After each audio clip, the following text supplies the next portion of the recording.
Having troubles deciding between Flex Track and Snap Track? Today we'll go over both the pros and cons of each. So we hope you'll enjoy this video and I'll answer any questions that you might have for your situation, whether you actually have a layout, modules, or you have to set something up on the carpet or a tabletop. This should give you everything you need to know. We will do cost breakdown and all the other details as we go along with the video. First, we're going to talk about the differences between the two tracks. This is actually Bachmann E-Z Track. It's 4 sections. They're 9 inches in length. They come usually sold as a 4-pack, but I've seen them in 2s. You also can get 2-pack switches.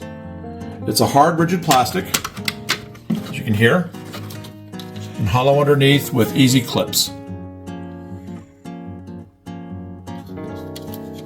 And up top, it has the fish plates already built in, so that it has the continuous power throughout the entire section. In comparison to Kato, which I don't have any samples of right here, Kato's generally molded in a gray, and this has a texture to it to make it look more like ballast.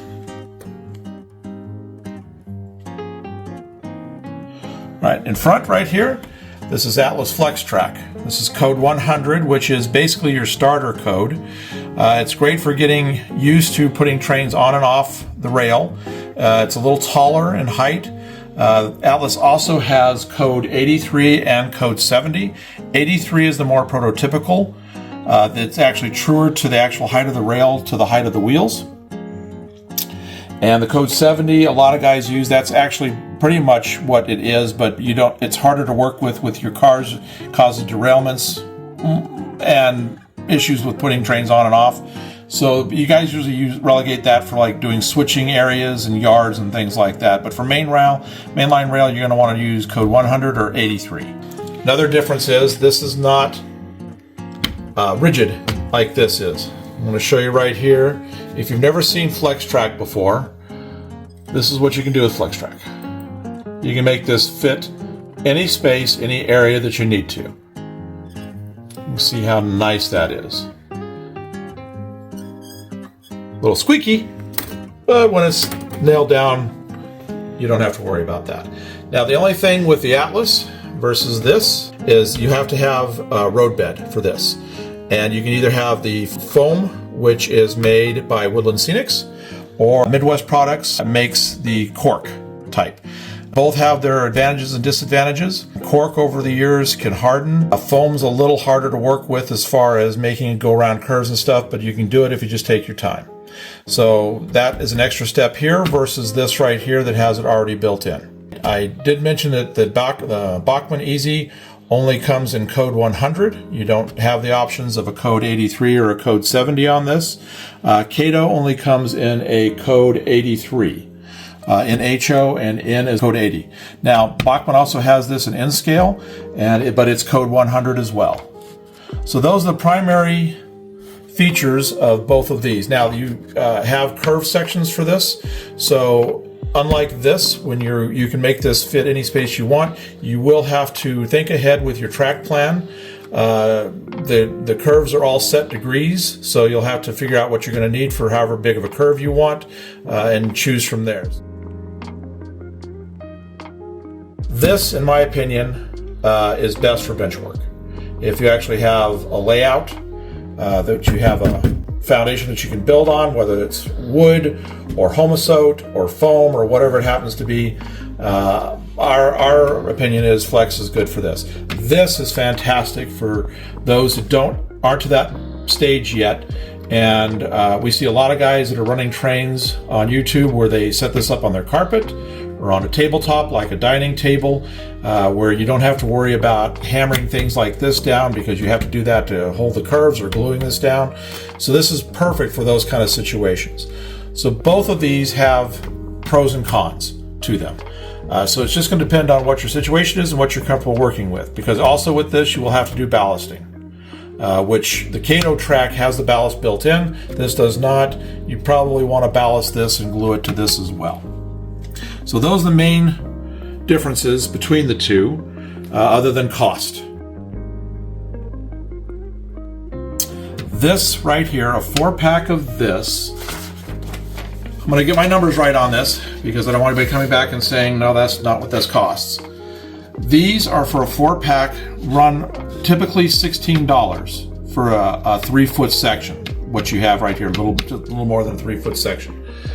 This piece of flex right here ranges between $7 and $8 depending upon who you go to get it. A large hobby shop or something, but that is pretty much what it is. Road bed that you would have to have for this runs about $2. So between road bed and the track, this comes out to $10 for 3 foot. So that comes out to being just a little over $3.33 a section. This comes out to being $16 for the same 3-foot section.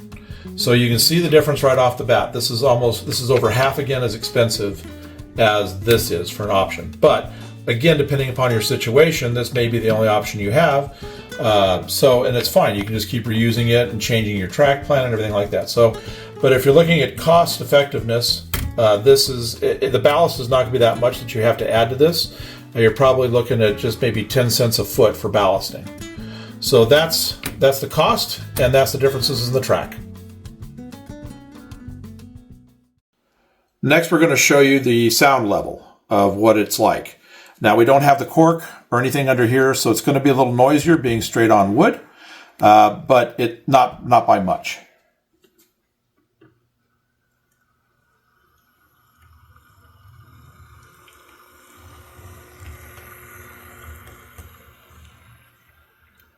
All right, all you heard here was one click, and that's only going to happen every 3 feet, and that's where your rail joint is going to be at.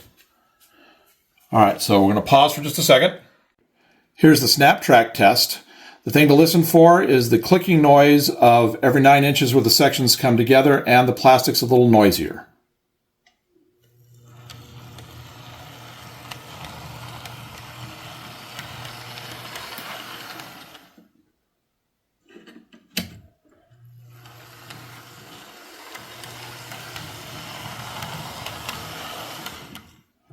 Okay, so that may not seem like much of a difference. It is a little noisier, but all right, put yourself with 20 cars behind the engine. So every 20 car going over a section every 9 inches, you're going to have a lot of clicking noises versus one every 3. So that is one of the other advantages of flex, but again, depending on your situation, that may not be something that's important. So I just wanted to show the difference there. You're probably not going to notice a whole lot on it because of that, but that does give you an idea.